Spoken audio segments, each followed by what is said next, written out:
하나님 말씀은 사무엘상하가 있습니다. 하 24장 1절로 9절까지 있는 말씀을 우리 함께 보도록 합니다. 사무엘하 24장 1절로 9절까지 있는 말씀입니다. 오늘 이 말씀은 제가 전에 말씀드렸던 사무엘상 8장에 있는 그 이스라엘 백성들이 하나님 앞에 뭐라고 이야기했습니까? 요청했습니까? 우리들에게도 열국과 같이 세상 나라들처럼 우리도 인간 왕을 주시옵소서 하고 그렇게 사무엘 선지자에게 요청했죠, 그죠? 그랬더니 사무엘 선지자가 하나님 앞에 기도했더니 하나님이 뭐라고 사무엘에게 대답해 주었습니까? 이스라엘 백성이 너를 버린 것이 아니라 나를 버린 것이다. 그렇게 말씀하면서 그들에게 인간 왕을 세울 때 왕정 제도가 이러하니라, 이것을 가르치라 그랬어요, 백성에게. 그래서 우리가 그 8장에 보니까 뭐라 그랬냐면 사무엘이 백성들에게 야, 너네가 원하는 인간이 왕을 세우는 왕정 제도를 세워지면 하나님이 이런 나라가 된다더라. 어떤 나라냐? 너네 들어봐라. 그래도 너희가 원하면 다시 한번 생각해보자. 그런데 그 하나님이 일러준 왕정이 무엇입니까? 인간 왕을 세우면 모든, 한마디로 말하면 뭐예요? 모든 백성이 다 누구의 노예가 된다고요? 왕의 노예가 되는데 너희들 그래도 좋니? 그랬더니 이스라엘 백성들이 그래도 좋사오니 우리에게 인간왕을 세워서 왕정제도를 주시옵소서. 그랬더니 하나님이 할 수 없이 그들에게 왕정제도를 주었습니다. 그리고는 왕정제도를 줄 때 조건을 붙였다 그랬죠? 예, 뭐라고 조건을 붙였습니까? 이스라엘 12지파 가운데 한 명을 왕으로 세우고 이방인들을 절대로 세우지 말아라. 그럼 진짜 이스라엘 역사 가운데 12지파 가운데서가 아니라 다른 이방 왕을 세워서 망한 나라가 있어요. 그 나라가 어느 나라인지 아세요? 예수님 오셨을 때 유다 왕국도 결국 헤롯이라는 그 이방 왕이 세운 나라가 되어서, 헤롯은 마치 자기가 이스라엘 그 12지파 가운데 한 명인 것처럼 행세했지만 결국 그 사람은 이두메인이었어요. 에돔 사람이었어요. 이스라엘의 12지파가 아니었어요. 그랬기 때문에 그 이스라엘이라는 나라가 AD 70년에 티터스의 로마의 장군에 의해서 예루살렘의 성이 돌 위에 돌 하나 남지 않고 나라가 쫄딱 망해서 이스라엘 백성들은 그때부터 2000년 동안 나라 없는 백성으로 디아스포라를 하게 된 이유예요. 하나님의 말씀은 수천 년이 흘러가도 반드시 이루어진다는 거예요. 그리고 하나님 뭐라 그랬습니까? 12지파 중에 이스라엘 왕을 세우되 또 뭐라고 말씀하셨냐 하면 왕이 세워지면 그 왕은 절대로 말을 많이 두지 말고, 그죠? 말을 많이 두지 말고, 그 다음에 아내를 많이 두지 말고, 그 다음에 궁궐에 은과 금을 많이 두지 말아라. 그리고 이스라엘 왕은 매일 아침 제사장 앞에 나와서 성경을 필사하며 제사장의 말씀을 듣고 백성을 다스리라. 그래서 이스라엘에게 주시는 왕정 제도는 이 세상의 왕정 제도와 틀리다라고 제가 말씀드렸습니다. 이 세상의 열국의 왕정 제도는 왕이 곧 신이야. 짐이 왕이다. 왕이 곧 신이다. 그래서 우리 루이 16세 왕을 뭐라 그래요? 태양왕이라 그랬죠. 그 정도로 왕의 권력은 막강한데 그 인간 왕이 세워지면 백성들은 다 왕의 노예가 된다는 것이 하나님의 뜻이에요. 그런데 하나님은 백성들을 노예로 삼으려고 하는 그 왕에게 권력을 분산시켜서 왕의 권력을 누구에게 나눠줘요? 제사장에게 나눠주는 거예요. 그래서 이스라엘의 왕정제도는 세상의 왕정제도와 틀려요. 그래서 이스라엘의 왕정제도는 오늘날 현대 민주주의가 만들어지는 낮은 단계의 권력 분립이 일어납니다. 그래서 다윗도 어마어마한 왕국을 만들고 이스라엘 역사상 가장 큰 넓은 영토를 가졌고 가장 힘센, 오늘날 읽어보니까 뭐 두로와 시돈까지, 오늘날 두로와 시돈 어디예요? 현대로 말하면 레바논 위에까지 전부 다 먹어버렸어. 동쪽으로는 오늘날 말은 요르단까지 다 먹어버렸어. 남쪽으로는 끝에 부엘세바까지 다 먹어버렸어. 그런 왕국을 세웠지만 다윗도 한 가지 실수가 있었어요. 그게 뭐냐 하면 바로 하나님이 왕을 세울 때 세 가지 조건 중에 뭐였어요? 말을 많이 두지 말고, 아내를 많이 두지 말고, 금과 은을 많이 두지 말라 그랬죠. 아내를 많이 뒀다가 망한 사람이 솔로몬 왕이에요. 솔로몬 3,000 왕녀를 줬다가 죽었어. 그렇게 망한 거죠. 그 다음에 궁정에 은과 금을 많이 있다는 걸 자랑하다가 또 혼난 왕이 히스기야 왕이에요. 그리고 오늘 두 번째 뭐냐 하면 말을 많이 주지 말았더니 그 당시에 고대 국가에서 말은 무엇을 의미하냐 하면 말병거, 곧 군대의 힘을 의미해요. 군대의 힘. 그래서 이스라엘 왕을 세울 때 왕은 절대로 말을 많이 주지 말라는 말을 다른 말로 은유해서 말하면 군대의 힘을 믿지 말고 누구를 믿으라? 하나님을 믿으라는 뜻이에요. 그런데 다윗이 자기가 왕국을, 이렇게 큰 왕국을 세우고 나니까 야, 우리의 군대가 얼마나 센지 군대의 숫자를 한번 세워보길 원했어. 그래서 요압 군대장관을 불러가지고 야, 너는 지금부터 가가지고 이스라엘에 전쟁에 나서 싸울 수 있는 칼을 들고 빼서 나갈 수 있는 군대의 숫자를 세라 그랬더니 요압 장군이, 군사령관 요압 장군이, 왕이시여 그러시면 안 됩니다. 하나님이 군대 숫자 세지 말라 그러지 않았습니까? 그런데도 끝까지 다윗이 그 군대의 숫자를 세고 말아요. 그것 때문에 다윗이 엄청난 하나님의 벌을 받는데, 그때 그 하나님의 내린 벌을 갖다가 전해준 사람이 누구냐? 갓 선지자예요. 우리의 아내 밧세바를 자기의 아내를 삼았을 때는 나단 선지자를 통해서 다윗을 혼내고, 다윗이 군대 숫자를 세지 말라고 했을 때 군대 숫자를 셌을 때는 갓 선지자를 통해서 다윗을 혼내주는 거예요. 그러니까 하나님이 하지 말라고 하는 말씀은 오늘 안 이루어지면 내일 이루어지고 내일 아니면 몇천 년이 흘러서도 반드시 이루어진다는 것이 하나님의 뜻입니다. 제가 왜 이 말씀을 드리냐면 바로 다윗같이 이렇게 강력한 힘과 구약 역사상 다윗만큼 위대한 왕은 없었어요. 그럼에도 불구하고 다윗의 권력도, 그의 권력도 분리되어 있었는데 다윗도 선지자들이 이야기하면 그 선지 앞에 무릎 꿇고 하나님 앞에 기도하는 그런 사람이었다는 거예요. 그래서 오늘 이 말씀을 통해서 우리는 다윗같이 그렇게 힘세고 유능하고 용맹했던 그런 왕이지만 나단 선지자나 갓 선지자나 제사장들이 참을다고 얘기하면 하나님의 무릎 꿇는 그런 사람이었기에 다윗이 위대한 왕이 되었다는 겁니다. 자, 그래서 오늘 저는 여러분들에게 드리고자 하는 말씀이, 우리가 지금 엄청 힘든 세상을 삽니다.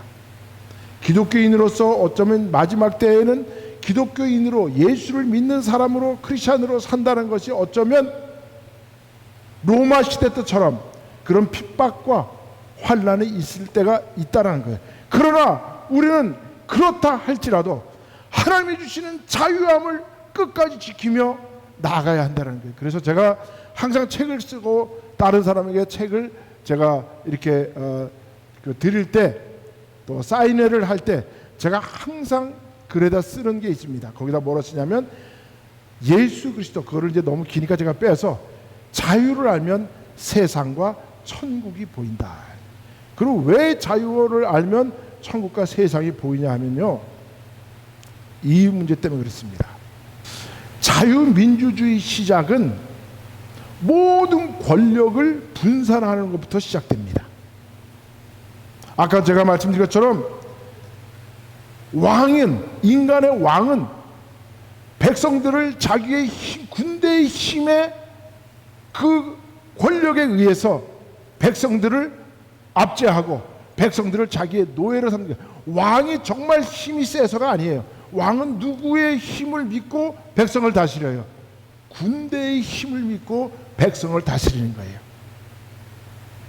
그러면 그 하나님이 앞으로 예수 그리스도를 통해서 이 땅에 만들어야 할, 그리고 복음이 그 땅에서 꽃 피고 열매 맺고 온 땅 끝까지 이르러 복음을 전할 수 있는 정치 제도는 무엇이냐? 왕정 제도에서는 절대로 일어날 수가 없어요. 그러면 이러한 나라를 만들기 위해서는 어떻게 되냐? 왕의 권력을 분리시켜야 되는 거예요. 그래서 이스라엘의 왕의 권력을 제사장이나 선지자와 권력을 분립시키는 거예요. 우리가 잘 아는 것처럼 대표적인 예가 바로 사울 왕이 왜 초대 왕인데 왜 사울가가 망했느냐? 그것은 제사장에게 주었던 권력, 그거는 제사장은 제사를 지내는 거고 하나님의 뜻을 전하는 일인데, 사울이 사무엘 선지자가 제사장이 늦게 오는 걸 보고 자기가 전쟁을 위해서 제사를 지내버렸어요. 그것 때문에 사울 왕이 망한 거예요. 왜? 왕이 제사장 역할까지 하면요, 그 나라는 망하는 나라예요. 왜? 권력이 하나로 집중되기 때문에 완전한 권력은 완전한 부패로 가고, 권력은 부패로 가는 그런 지름길이에요.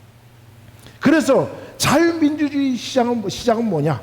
자유의 시작은 모든 사람들이 똑같이 권력을 가지고 서로가 서로를 견제하고 밸런스를 맞춰 나가는 그런 것으로부터 시작된다니. 그래서 오늘날 자유민주주의의 가장 기초는 뭐냐? 바로 삼권 분립이라는 거예요. 그래서 대통령이 되면 대통령이 행정부, 그 다음에 국회는 입법부, 그 다음에 사법부가 서로가 체크앤 밸런스를 하면서 서로가 권력을 분리해야 되는 거예요. 그래서 서로가 서로를 견제해 나가는 거예요. 그게 권력이 그런 역사를 쭉 이룬 게 하나님의 구속사고, 오늘날 현대에 이르러서 우리가 자유민주주의라는 나라를 만든 것도 결국 무엇이냐? 영국으로부터 스코틀랜드부터 일어났던 그 장로교, 거기에 한 분파했던 청교도들이 유럽에서 종교적 핍박을 받으니까 우리가 종교적인 핍박을 받지 않는 데가 어디 있을까? 그래서 그들이 메이플라워를 타고 미국까지 온 거잖아요. 그죠? 신대륙에. 미국은 그 나라 없었죠, 그때는. 그래서 그 청교도들이 미국에 와서 그들이 우리가 마음껏 신앙의 자유를 누릴 수 있는 그런 국가를 만들자. 그래서 1776년도에 영국으로부터 우리가 독립하기 위하여 독립선언문을 만들었는데, 그 독립선언문에는 세 가지의 권리를 위해서 하나님이 인간에게 주었다 그랬죠. 그죠? 예. 창조주가 인간에게 부여한 절대로 바꿀 수 없는 세 가지 권리, 그거는 뭐냐 하면 생명과 자유와 행복, 추운것, 이거를 우리는 지키기 위하여 정부를 세우는데, 만약에 그 정부가 우리 국민의 개인의 생명과 자유와 행복, 추운권을 지켜주지 못하면 그 나라는 우리는 정부를 없애고 새로운 정부를 만든다는 게 미국 독립선언서의 요지예요. 그럼 우리 조국 대한민국이 지금 상황이 무엇인가? 여러분 생각해 보세요. 많은 사람들이 걱정하는 게 뭡니까? 그리고 많은 사람들이 거리로 나가서 외치는 게 무엇이었고, 우리가 박근혜 대통령 이후로 우리가 끝까지 데모하면서 지켜야 했던 건 뭐예요? 민주주의를 지키자는 거예요. 왜 자유민주주의를 지키냐? 그 자유민주주의 속에서 우리가 삼권 분립이 일어나고, 그 삼권 분립을 통해서 그것을 침해하는 정부는 국민이 심판해 버리겠다는 거예요. 그래서 자유민주주의라는 이 태생부터 자유민주주의 국가가 쭉 지금까지 이루는 역사는, 우리 인류의 역사는 자유의 발전의 역사예요. 옛날 고대사회나 중세사회는 완전히 인간의 존엄성이 짓밟혀지고 그렇죠. 한 권력에 의해서. 그래서 천주교의 교황에 의해서 1000년 동안 인간의 권리가, 인권이 짓밟히고 신앙의 자유가 짓밟혔던 그 시대를 우리는 암흑세계라, 천년을 암흑시대라 그렇게 이야기를 합니다. 그러다가 1517년에 마르틴 루터가 종교개혁을 일으키면서 인간성을 회복하고 인권을 회복하고 그러면서 자유의, 예수님이 우리에게 주었던 자유의 계명이 일어나면서 지금까지 우리는 자유민주주의라는 삼권분립을 정부를 만들므로써 그 민주주의 속에서 복음이 온 세상으로 전파되는 그 역할을 감당했다는 거죠. 그런데 그 자유민주주의를 위협하는 세상이 지금 무슨 세상이냐? 바로 공산주의 국가, 사회국가죠. 그래서 1958년도인가 그 마오쩌둥, 중국의 모택동이 권력을 잡고 그때 한 얘기가 무엇이냐? 권력은 총구로부터 나온다는 말이에요. 그러면 오늘날은 현대에는 모든 사람들이 권력의 그 심벌이 뭐예요? 총이죠, 그죠? 옛날에는 구약 시대는 말이었어요, 말. 그런데 오늘날에는 총구란 말이에요. 그래서 공산주의 사회는 모든 사람을 군대의 힘, 총구로 인해서 사람들의 권력을 전부 다 압제해버리는 세상이 공산주의 국가란 말이죠. 그래서 마오쩌둥이 뭐라고 이야기했냐? 권력은 총구로부터 나온다라고 얘기했어요. 그런데 우리 자유민주주의 국가는 뭡니까? 민주공화국은 권력은 어디로부터 나온다? 국민으로부터 나온다. 무슨 총구로부터 나오느냐? 우리는 자유민주주의 국가이기 때문에 우리는 대한민국은 자유민주주의 공화국이다 그러잖아요, 그죠? 그 공화국이라는 건 뭐예요? 모든 권력이 국민에게 분배되어 있다는 뜻이에요. 그 권력은 국민으로부터 나오고 우리는 그거로부터 주권 국가라는, 국민 주권 국가라는 그런 개념을 얻게 된다는 거죠. 자, 그렇다면 정말 총으로 이 세상을 권력을 잡은 그런 나라가 있어요. 오늘날 대표적인 나라가 있어요. 그 나라가 어떤 나라냐? 세상 사람들이 말하는 천조국이에요. 천조국. 천조국이라는 뜻은 무슨 말이냐 하면 그 나라 국방비가 1000조가 넘는다는 뜻이에요. 국방비가 1000조가 넘어요. 그 나라는 어떤 나라냐? 미국이라는 나라예요. 여러분 아까 얘기했죠. 공산주의 국가는 권력이나 세상의 인간이 권력을 잡으면 모든 권력은 힘으로부터, 군대의 힘으로부터 나오고 그 군대는 총으로 상징되면 총구로부터 권력이 나오지만 미국은 군대의 힘을 빌려서 오히려 자유민주주의 국가를 도와주고 있는 나라가 미국이라는 나라예요. 그 왜 그러냐? 자, 마오쩌둥은 권력은 총구로부터 나온다 그러지만 총을 잡고 방아쇠를 당기는 그 사람이 어떤 사람이냐에 따라서 총이 자유를 지키는 총이 될 수 있고 사람의 생명을 죽이고 자유를 갉아먹는 그런 총구가 될 수 있다는 거예요. 그런데 총의 방아쇠를 잡은 사람이 민주주의자면 오히려 그 총구를 통해서 자유를 지키는 나라가 된다는 거예요. 우리는 그것을 패권국 미국이라고 얘기해요.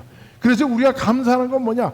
미국이라는 나라는 세상에서 가장 힘이 세고 가장 군사력이 많은 천조국이고 이 세상의 모든 신무기는 미국으로부터 나오지만 그런데 미국이 사람들을 핍박하고 사람들의 자유를 빼앗고 사람들의 못살게 구리는 그런 나라가 아니라 이런 나라가 미국이라는 나라는 오히려 자유민주주의를 지켜내고 공산주의자들이나 그 다음에 독재자들이나 아니면 또 테러 분자들을 향해서 나가서 총을 쏘고 전쟁하는 나라가 바로 미국이라는 나라예요. 그래서 나에게 권력이 있다, 나에게 조그마한 권력이 있다 할지라도 그 권력을 누구를 위해서 사용할 것이냐. 여러분 우리가 잘 알잖아요.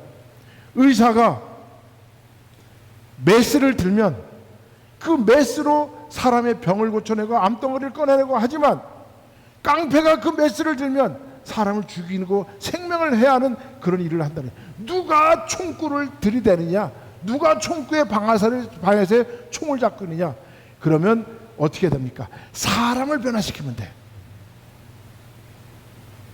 권력을 가진 사람이 미국 대통령의 온 세상의 권력의 최정점에 있지만 그 사람이 하나님의 사람이라면 오히려 그 힘으로 의해서 세상을 평화롭게 모든 사람들에게 자유를 나눠주는 국가가 된다는 다. 그래서 우리 역사적으로 전쟁사를 공부해 책을 읽어보면 자유민주주의 국가끼리는 절대로 지금까지 한 번도 전쟁을 안 했어요. 왜? 자유민주주의는 사람의 생명과 사람의 자유와 사람의 행복 주권을 중요시 여기는 나라이기 때문에 그런 나라끼리는 서로 내가 총을 잘못 쏘면 누군가 죽을까 겁나서 총을 안 쏘죠. 그래서 자유민주주의 국가끼리는 절대로 전쟁을 하지 않았습니다. 그리고 일어나지도 않았어요. 전쟁은 지금까지 어떻게 일어났습니까? 히틀러의 나치즘 얼마나 독재입니까? 그 다음에 무솔리니의 파시즘 얼마나 독재입니까? 그 다음에 저 스탈린과 레닌과 스탈린의 저 공산주의자들, 그 다음에 저 모태똥 이후에 시진핑, 조그만 미국보다도 작은 그 힘을 적게 가진 나라가 조금 힘을 얻었다고 작은 나라 잡아먹고 핍박하고, 그게 바로 중국 공산주의란 말이에요. 그래서 우리가 왜 저 중국을 가서 복음을 전해야 되느냐? 저 중국 사람들에게 자유를 전파해야 되고, 그 자유를 전파하기 위해서는 성경을 읽게 하고 말씀을 가르치고 말씀을 깨달은 자 자유를 알지니 진리가 너희를 자유케 하리라는 이 말씀을 전해야 하기 때문에 우리는 오늘도 중국을 향해서, 저 김정은의 북한을 향해서, 저 푸틴의 러시아를 향해서 우리가 외쳐야 되는 거예요. 이 사명이 오늘날 자유민주주의 속에서 자라난 교회들, 그 자유민주주의 속의 바탕에서 세상에 복음을 전하고 있는 국가들이 해야 할, 교회들이 해야 할 일이라는 것이죠. 어쨌든 자유민주주의는 권력이 모든 국민들에게 다 나눠져 있는 거예요. 그래서 제가 이제 계속해서 지금 우리가 공부하는 게 뭐냐 하면, 오늘날 우리 자유민주주의 시장 경제는 이 프리드리 하이에커라는 이 경제학자이자 철학자인 이분의 그 의해서 그 프랑크푸르 학회가 만들어지고, 그래서 경제를 이 땅이 움직이는데, 이 2차 세계대전 공산주의 계획 경제가 나오면서 오늘날은 조금 이것이 이제 변형된 그런 경제 체제가 만들어졌죠. 그래서 이 노예의 길이라는 이 책을 읽어보면 왜 사람들이 노예의 길로 다시 들어가느냐? 자유를 얻었음에도 불구하고 왜 자꾸 노예의 길로 들어가느냐? 그것은 사람들이 권력을 손에 잡고 국민들을 우매화시키고 국민들을 노예화시키고 국민들을 바보와 개돼지로 만들어서 자기들의 힘을 마음대로 독재하려고 하는 그런 사람들에 의해서 나라가 그렇게 변해간다는 거예요. 그게 바로 노예의 길에서 그렇게 적나라하게 지적하고 있다는 것입니다. 어쨌든 우리가 왜 하나님이 우리에게 자유민주주의 국가에서 교회가 융성하며 복음이 전파되도록 만들어 놓으셨느냐? 그거는 바로 성경의 핵심인 자유를 우리에게 선포하셨기 때문에 그렇습니다. 여러분, 절대로 자유를 잊지 마시기 바랍니다. 이 자유를 알게 되면 세상이 지금 어떻게 흘러가는지, 천국이 무엇인지를 정확하게 알 수 있습니다. 그래서 저는 이 자유라는 말씀에 푹 빠져서 성경도 자유로 풀고 책도 자유라는 책을 쓰고, 그래서 그 자유를 이 땅에 심은 이승만의 자유의 정신도 쓰게 되고, 제가 계속해서 자유에 대한 연구를 하고 있습니다. 그것은 핵심은 무엇이냐? 바로 성경 말씀이라는 겁니다. 그래서 성경 속에서 예수님이 우리에게 가르치고 있으시는 그 핵심은 무엇이냐? 이 땅에 세상 사람들은 다 리버티의 자유를 갈구하지만 우리는 그런 리버티의 자유가 아니라 책임지고 인지되고, 그 다음에 우리가 더욱더 책임지는 삶을 살아가는 프리덤의 자유를 통해서 우리가 하늘나라에 이르는 그러한 하나님의 사람들이, 자유자들이 돼야 된다는 것을 제가 계속해서 강조하고 있는 것입니다. 여러분, 권력은 다른 사람을 위해서 사용할 때 그것이 아름다워집니다. 권력을 나를 위해서 사용하게 되면 다른 사람의 자유가 훼손당한다는 사실을, 그건 이제 다음 시간에 이 하예크가 어떻게 지적하고 있는지를 우리가 다음 시간에 보도록 하겠습니다. 기도합시다. 하나님 감사합니다.